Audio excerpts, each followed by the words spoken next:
Mitchell Burakovsky, a developer and owner of 101-111 Trask Avenue, first explained his plans for the property to the Bayonne Historic Preservation Commission. So our proposal right now is a subdivision of 4 homes on Trask Avenue, just Trask Avenue, and they will be, I built a bunch of homes in this town. They'll be my typical type of home I build, 3 over 3, and they would match that part of the neighborhood.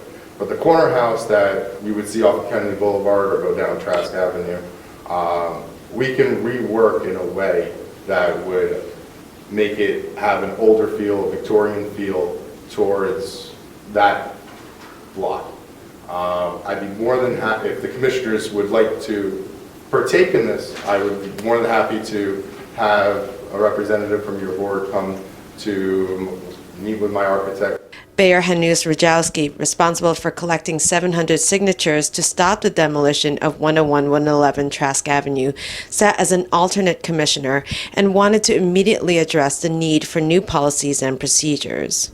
I went ahead and I pulled some policies and procedures for other groups, other cities that have historic organizations very well set. Can I interrupt? Shouldn't we follow the policies and procedures of Bayonne? The other policies and procedures don't help us.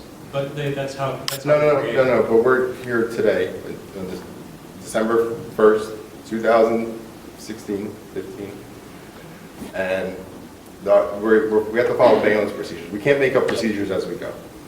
I bought this property. I'm sorry to interrupt you, but I bought this property under pretense. I did my due diligence too, and you can't just decide when you want to decide as a governing body that this is how we're going to do it.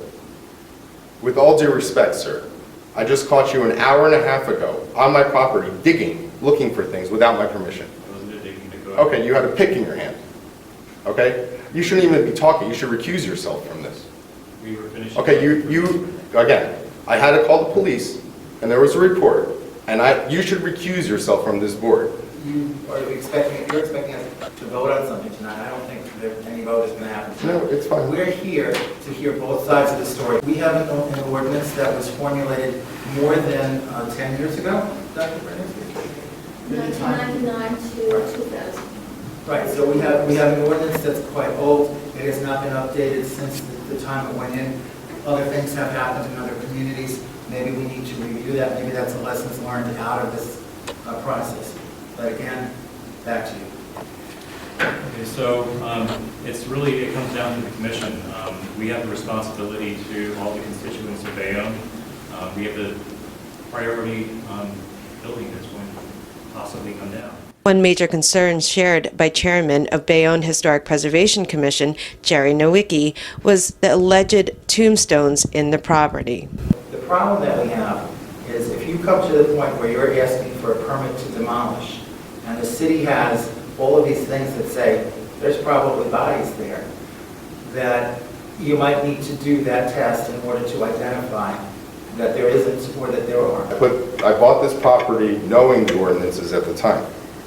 And with all due respect, my demo permit has been submitted to the building department.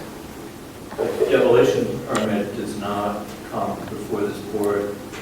Something that's a proposal before planning or zoning typically comes to this board, but just a demolition permit per se does not, never has. That in our ordinance for historic preservation, there is a provision for demolition. However, this is for a landmarked property, and of course we have debated pro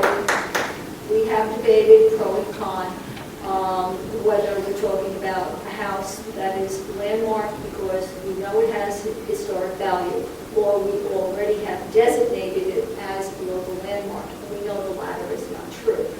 But anyway, the demolition part of our ordinance only comes into play after the permit for demolition of such a property is filed. To find a compromise, Chairman Nowicki explained a few details that should be included in the design of the fifth home. Back in 1990, the Historical Society created a landmarks booklet of landmarks in the community. And one of the landmarks that we listed was the Smith Mansion. That's where we found out about contractor Specker and Hill. It's one we found out about the Smith, who also was the president of the Bayonne Trust Company back, owning the property, building the house, Jesse LaCharette, the LaCharette sisters living there, and the Orlanskis.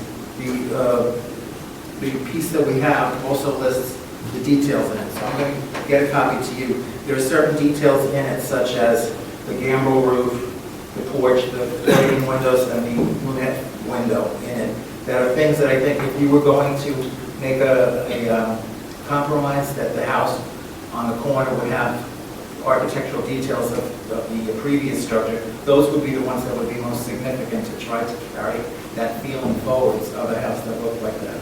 So that's one thing. We did not... A subdivision of the Bayonne Historic Preservation Commission will be visiting the site. Hudson County View, the eye of the community.